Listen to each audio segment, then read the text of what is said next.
Sí, juro. En el pleno de la Asamblea Nacional, Daniel Noboa juró como presidente de Ecuador. Así las cosas, estará en el Palacio de Carondelet hasta 2029.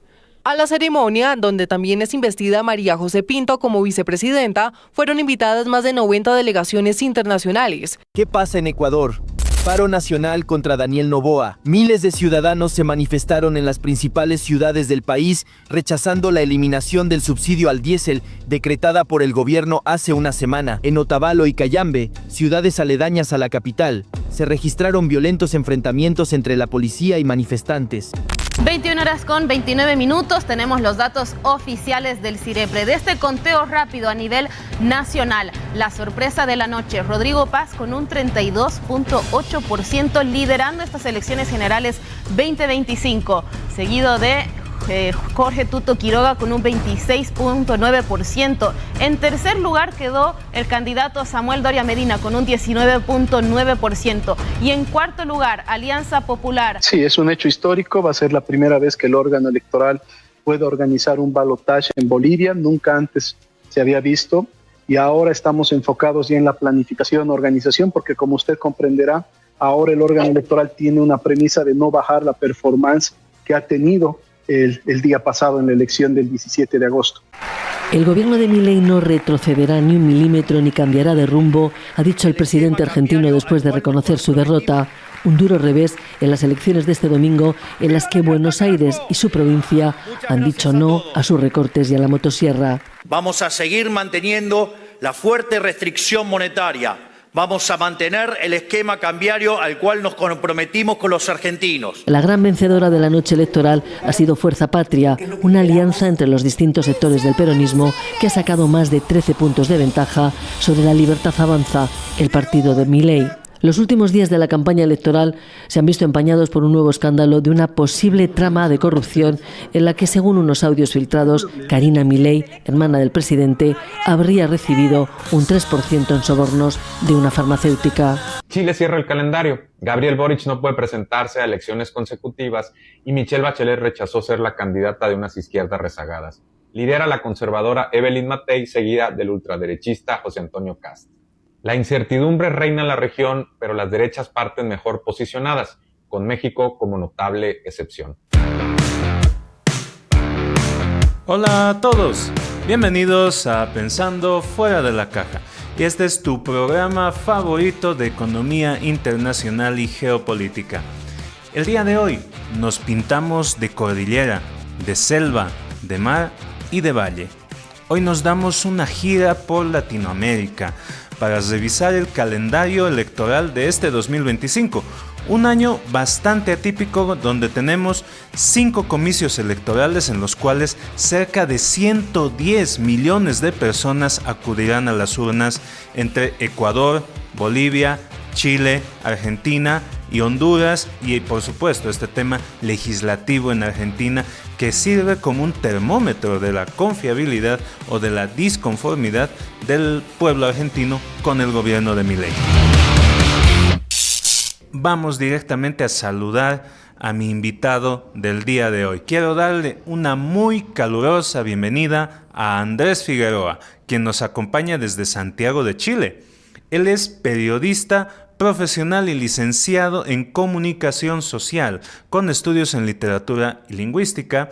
Es editor de rebelión.org, caosenlared.net, pircamultimedia.com, liberación.cl. Bienvenido, Andrés. Muchas gracias por haberme invitado a tu programa, Juan José. Es un placer estar contigo. Empezamos nuestra gira por el continente en Ecuador.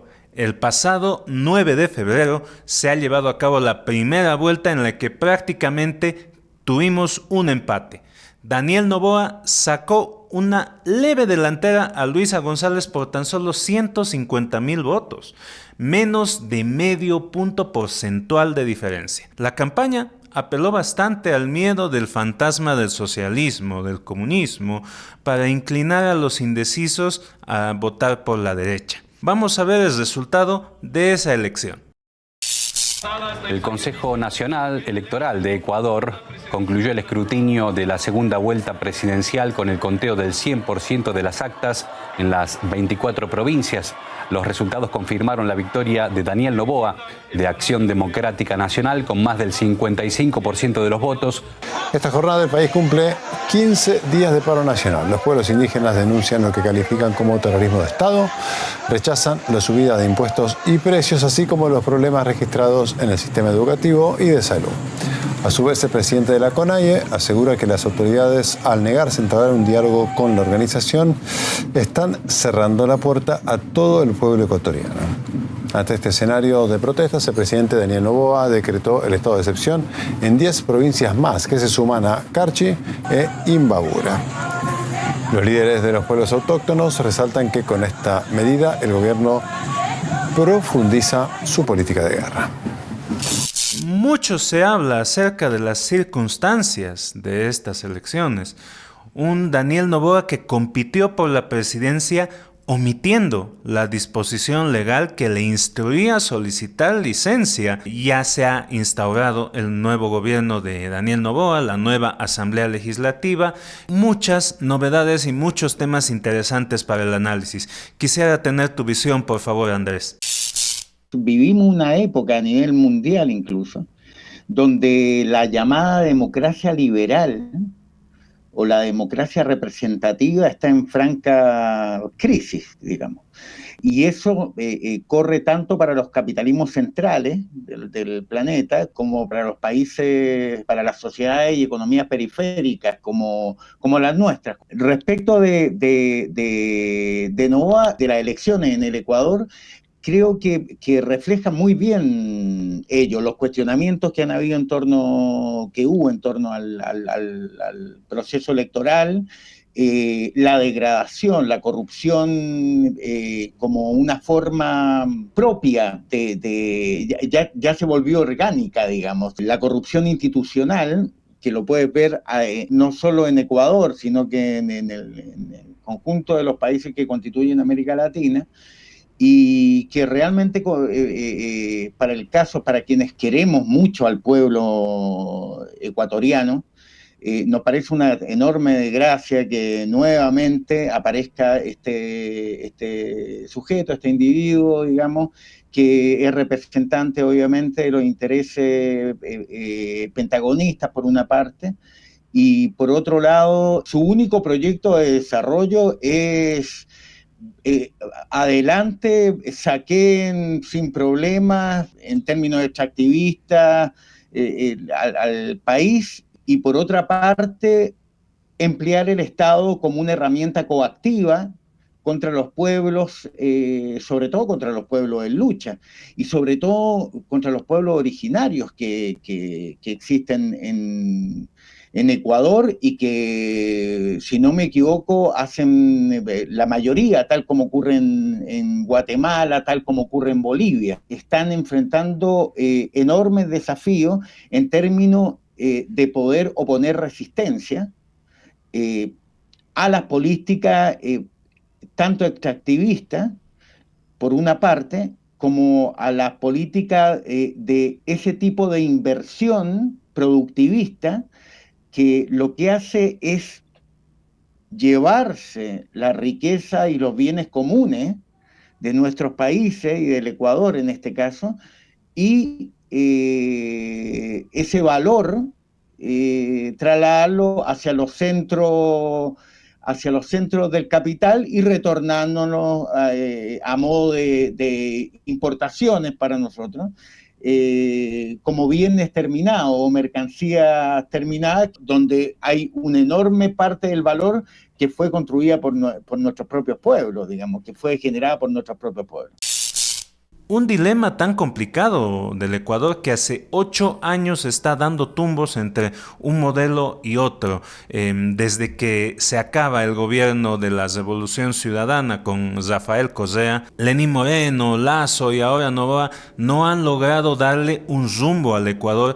Ya el año pasado vivían este tema de los apagones. No hay problemas estructurales que estén siendo resueltos. Es más, se están generando más problemas. Y esto agravado por la industria del narcotráfico, digamos, cómo se ha desplegado con una violencia y una velocidad extraordinariamente brutal, digamos, cómo se convirtió en campo de guerra de las bandas, los carteles principales, digamos, que provienen incluso desde México y han ido ampliando su industria, sus intereses y su fuerza, la han ido desplegando a través de Centroamérica, pasando por Colombia, digamos, y buscando los puertos que se dirigen hacia el mercado europeo y asiático de drogas. Y están empleándole el Ecuador, que era un país tremendamente pacífico, digamos, hasta hace, no sé, un par de décadas, hace 15 años, y de pronto lo vemos protagonizando situaciones de enorme violencia y que le son ajenas a los pueblos del Ecuador y que se han impuesto de manera brutal, lo que demuestra una vez más, digamos, que el capital en cualquiera de sus formas, porque el narcotráfico es una industria tal cual cualquier industria, digamos, su objetivo es la ganancia, el beneficio para sus propietarios, digamos, y por otro lado incluso compra mucha fuerza de trabajo, informal, pero compra mucha fuerza de trabajo, por eso incluso gana ciertos adeptos, porque resuelve cuestiones que los estados, muy debilitados, muy fragilizados en América Latina y en Ecuador, no está en su proyecto resolver, como el tema del empleo, y del buen empleo me refiero, empleo con contrato indefinido, con una relación de dependencia, con beneficios, con derecho a sindicalizarse, a realizar la huelga, etcétera, etcétera, etcétera. Problemas que son comunes en América Latina. El siguiente proceso electoral en la agenda de este 2025 está actualmente en desarrollo y tiene un valor muy importante personalmente para mí. Estamos hablando, por supuesto, de las elecciones presidenciales en Bolivia, que ha enfrentado serios obstáculos en los últimos 3 años, una institucionalidad que está quebrada desde el golpe de Estado de 2019, el partido de gobierno ha estado enfrascado en estos años en una disputa fratricida interna luego que el expresidente Evo Morales se autoproclamara candidato del Bicentenario, trayendo a colación en Bolivia inestabilidad económica y política. Las elecciones de magistrados del órgano judicial se complicaron por más de un año y posteriormente el Tribunal Constitucional, que como no se realizaban elecciones judiciales, se tuvo que autoprorrogar por decisión judicial, consolida la inhabilitación constitucional de Evo Morales para postular a la presidencia. Después de esta introducción, tenemos que ver el siguiente clip que nos muestra la actualidad a esta fecha.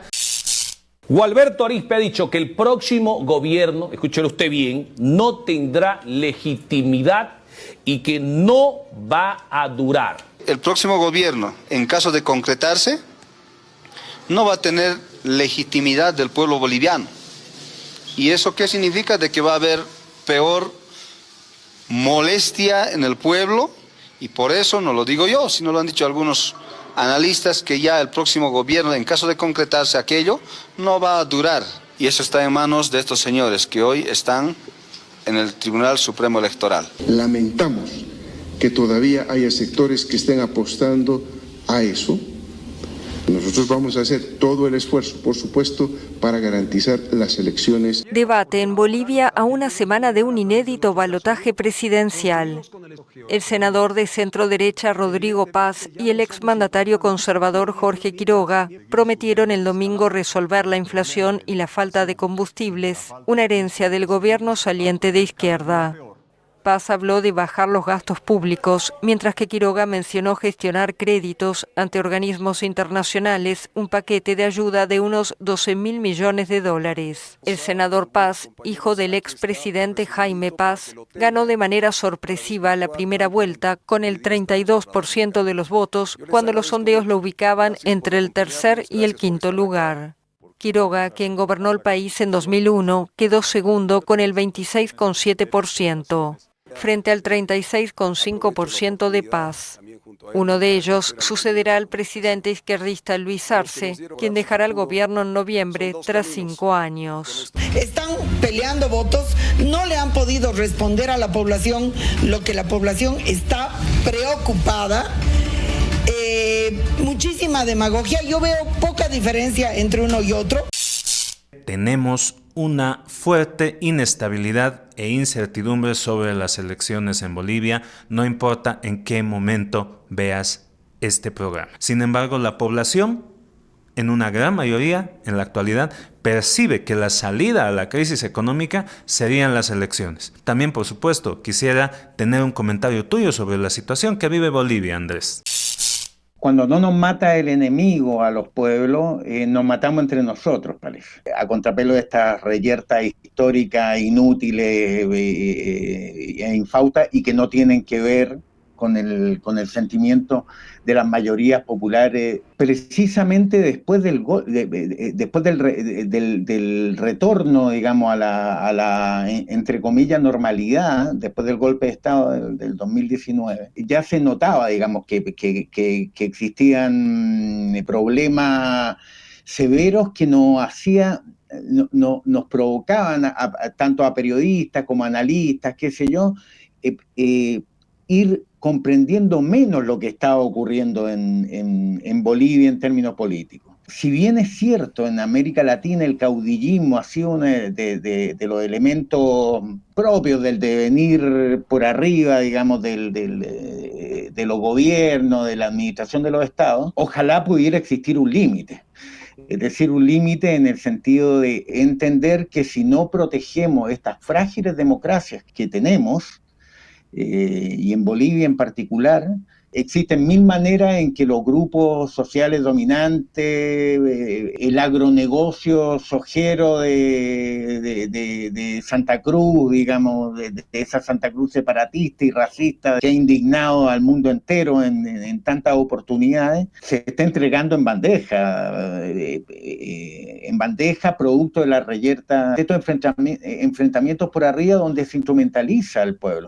Yo no sé cuál es me he preguntado muchas veces y he buscado referencias y no la encuentro. ¿Cuál es el proyecto distinto de Evo Morales respecto de lo que estaba haciendo el presidente Arce en términos socioeconómicos?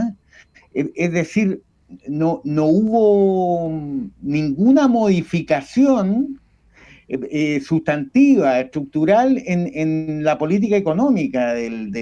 Lo que sí hubo es que hay una crisis mundial, que obviamente a la economía periférica nos golpea de una u otra forma, y que obviamente también, si dentro de nuestros países existen conflictos ligados a la ingobernabilidad o a intentos de volver ingobernable el país, afectan con mayor fuerza. Sin embargo, hoy día observamos realmente con temor que ocurra algún tipo de cambio antipopular, antisocial, que mande al traste y a la edad de piedra lo enorme avance que ha tenido Bolivia en los últimos prácticamente 20 años. Me refiero a los niveles de inclusión de los pueblos indígenas. ¿Qué va a pasar con la huipala?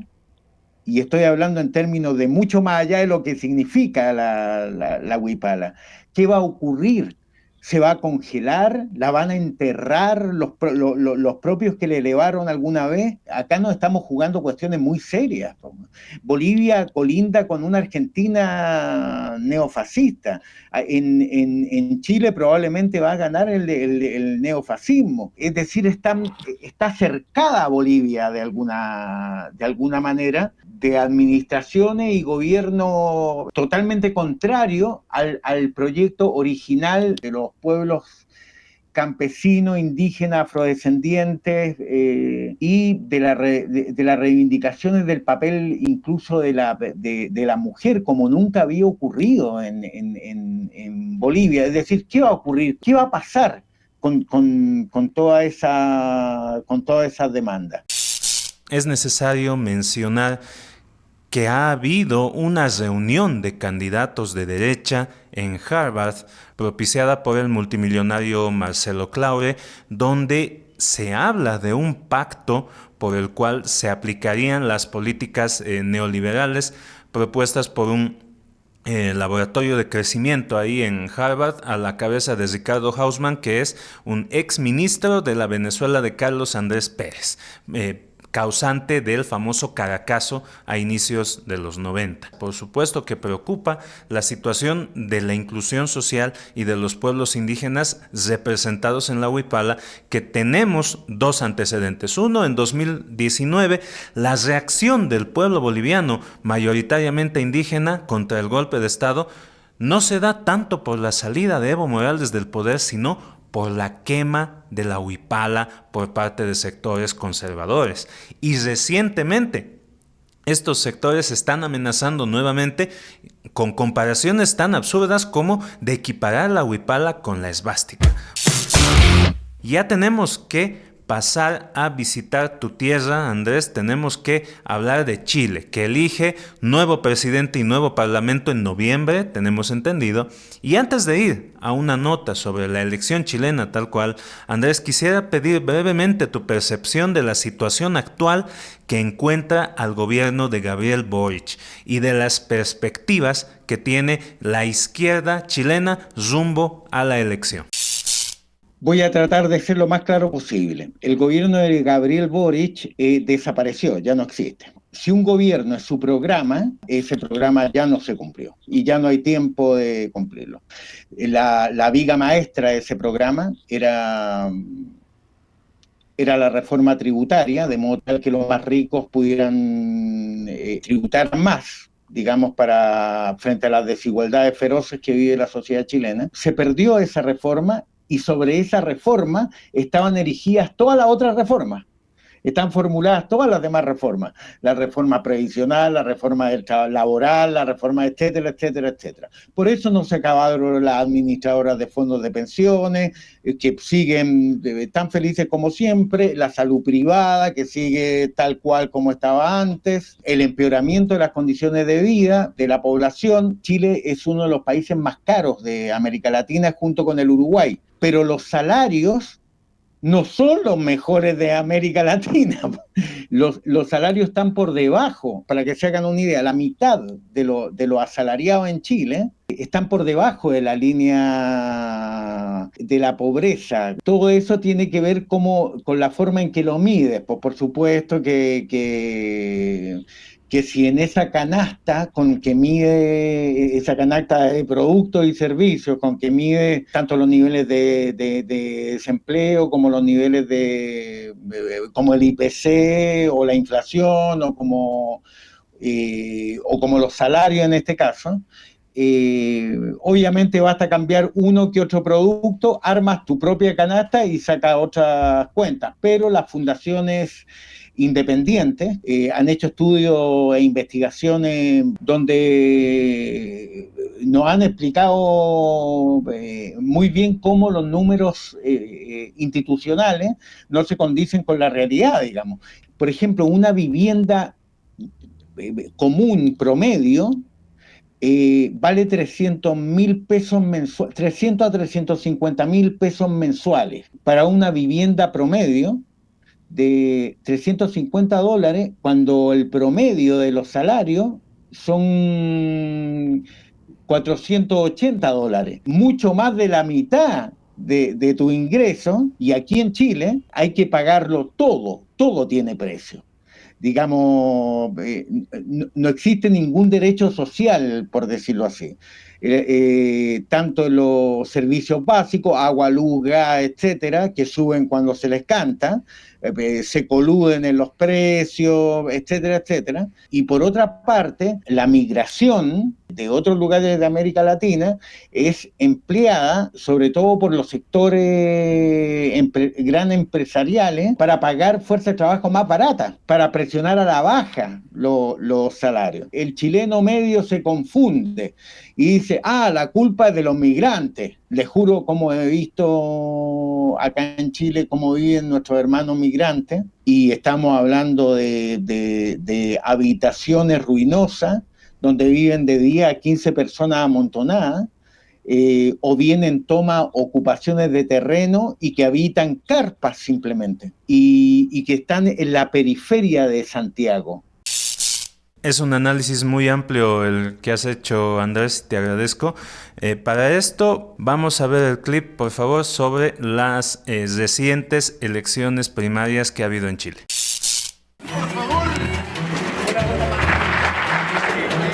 Enfrentamos un escenario donde el populismo de la ultraderecha en el mundo ha crecido.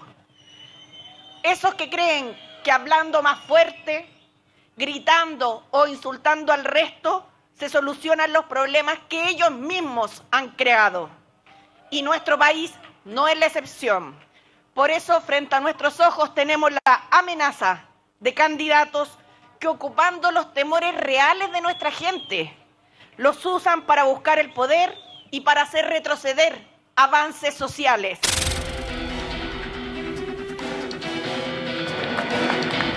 Creo que el país está viviendo una crisis de los partidos tradicionales.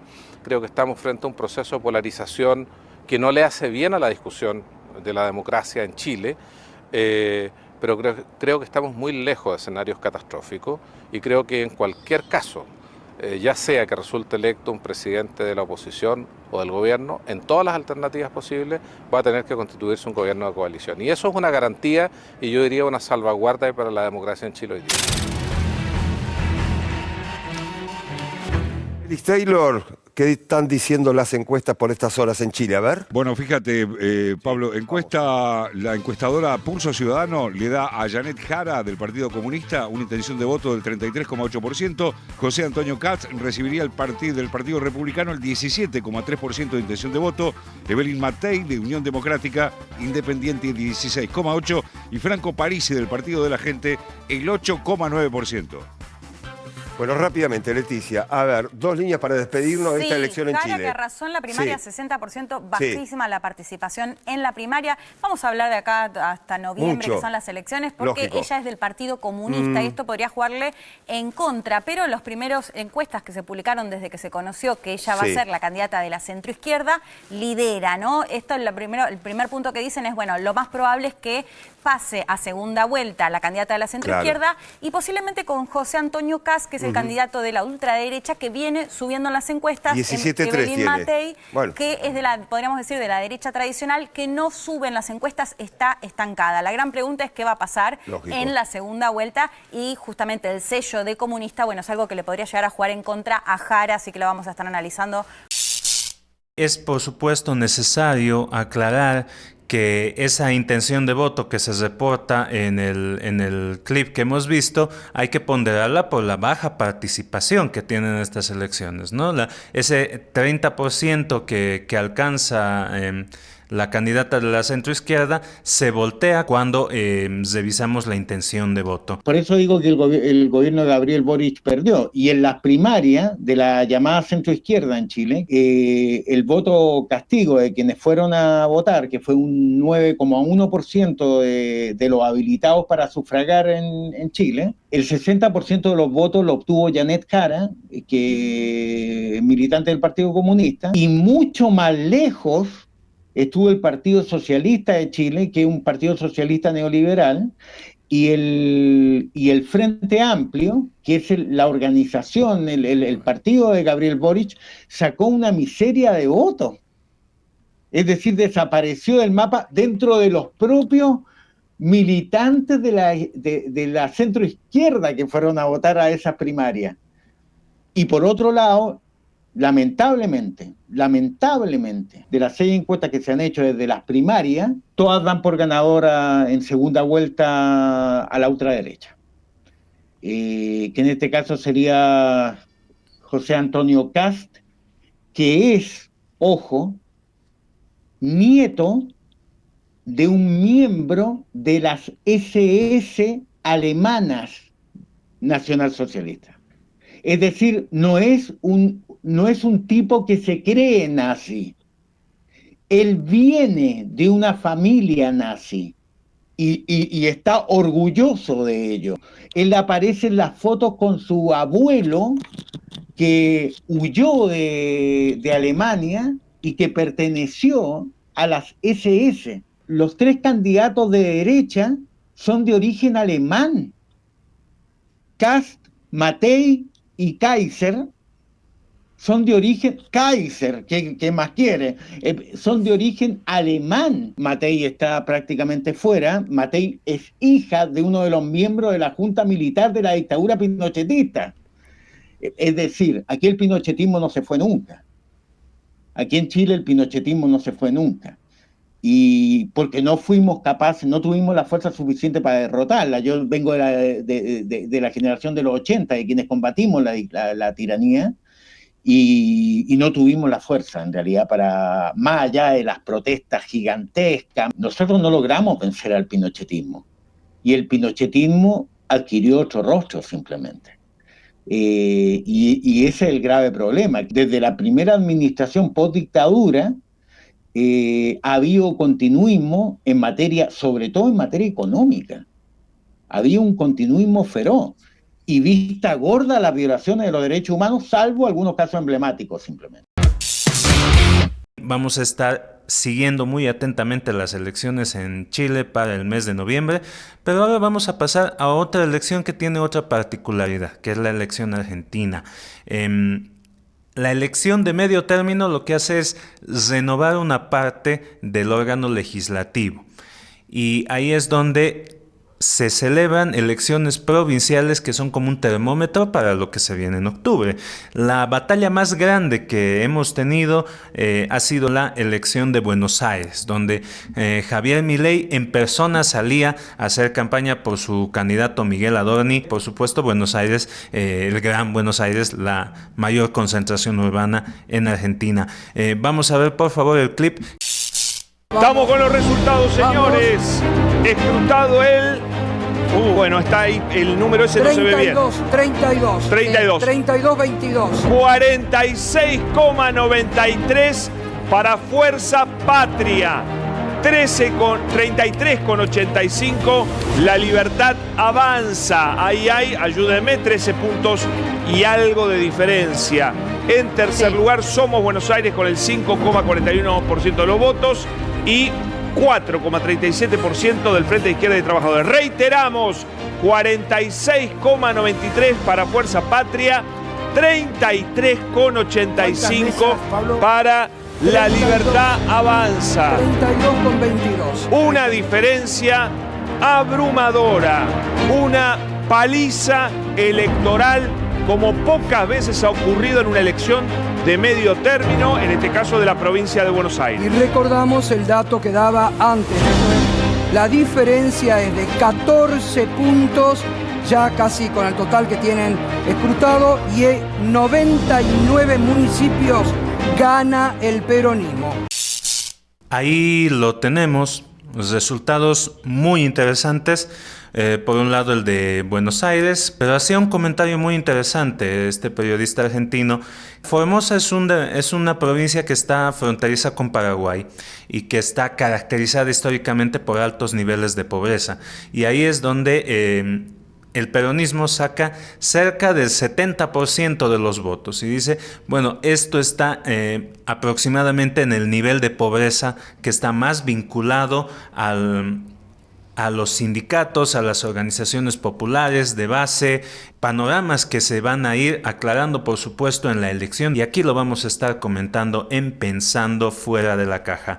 Para trasladarte la pregunta, Andrés, con todo este panorama que hemos visto en el continente, ¿Qué alianzas, estrategias regionales, internacionales consideras que son esenciales para fortalecer esta emergencia de proyectos emancipatorios? El capital internacional y transnacional que viene a arrasar con todo, lo estamos viendo en Argentina, nos lo has comentado muy ampliamente sobre la elección chilena. Estamos viendo este tema tan complicado que estamos viviendo en Bolivia con respecto a las expresiones de rechazo a la huipala por parte de sectores conservadores. Un panorama general de estas elecciones que estamos viviendo, Andrés. Correcto. Lo que para reafirmar ya ha quedado claro que hay una crisis del sistema liberal representativo o democracia representativa, eso lo tenemos claro y se avisora, digamos, y se constata, digo, a través de las bajas participaciones en las elecciones. Esto ha sido provocado, por supuesto, no nació de un repollo esta situación de que la gente ya no va a votar, digamos. La gente no va a votar porque ya está aburrida de las promesas sucesivas de los candidatos una y otra vez, digamos, de los distintos candidatos, de los distintos niveles, y que se incumplen sistemáticamente. Entonces, si ponte en el lugar de una persona común y silvestre de cualquier parte de nuestra América. Si yo voy a votar una y otra vez, pero mi vida concreta no cambia en nada, ¿qué sentido tiene ir a votar? Hay una disociación, una desconexión entre las clases políticas, las castas políticas, de los sistemas de partidos políticos de cada uno de nuestros países, y los pueblos, pues. Y los pueblos. Y aquí quiero recoger una expresión muy feliz del proyecto original boliviano, digamos, que tiene que ver con la diplomacia de los pueblos. Muchos de nosotros creemos que es por abajo el asunto. Es decir, es a través de la vinculación directa entre los pueblos, sin permiso de nadie, de manera justamente autónoma, independiente de los poderes establecidos, sin la unidad, por lo menos de sectores significativos, de los trabajadores y los pueblos de nuestro continente, no tenemos por dónde salir de este atolladero, de esta arremetida nazi-sionista, de esta arremetida no solo del imperialismo estadounidense, sino también de economías como la China, que están sustituyendo a los otro extractivista, y no hay extractivista bueno, porque digamos, independientemente del país que provenga, y los trabajadores y los pueblos, nuestro territorio, nuestros terruños, nuestros hogares comunes están siendo saboteados, están siendo convertidos en desiertos. Sufrimos la crisis climática, sufrimos la eventualidad de una conflagración nuclear mundial, sufrimos la desigualdad social como nunca antes ha sido registrada en el mundo. Quienes somos víctimas del racismo, del colonialismo, del patriarcado brutal, del pisoteo, digamos, de nuestra identidad, de nuestras formas distintivas de vivir y de organizar nuestra vida por abajo, no tenemos otra alternativa que emprender nuevamente ese largo camino de reunión, de reagrupación de los pueblos y los trabajadores. Me quedo claramente con esas palabras, que son los pueblos los que tienen que organizarse, porque hemos hecho ya desde el inicio una crítica profunda a la democracia liberal, que las transformaciones no se reducen a simples recuento de votos, ¿no? Tenemos que centrarnos en la construcción constante de la organización social, la articulación de estos proyectos emancipatorios que mencionas, para que por fin, de una vez, algún día, nuestros pueblos de América Latina podamos circular aquellas amplias alamedas que mencionaba Allende, por donde circulará la humanidad para construir un futuro mejor. Bueno, muchas gracias a Andrés Figueroa por sus aportes en este programa y a ustedes, por supuesto, por acompañarnos en esta enorme gira que hemos realizado el día de hoy por el continente latinoamericano. Hasta el próximo episodio de Pensando Fuera de la Caja. No olvides que nos puedes encontrar en YouTube y en Spotify como Laboratorio de Podcast de Flaxo Radio y en la página web flaxoradio.es. No te olvides suscribirte y activa la campanita de notificaciones. Síguenos en todas nuestras redes sociales. Libreto y preproducción, Juan José Bedregal. Postproducción y realización, Javier Maca Senderica. Hasta la próxima edición.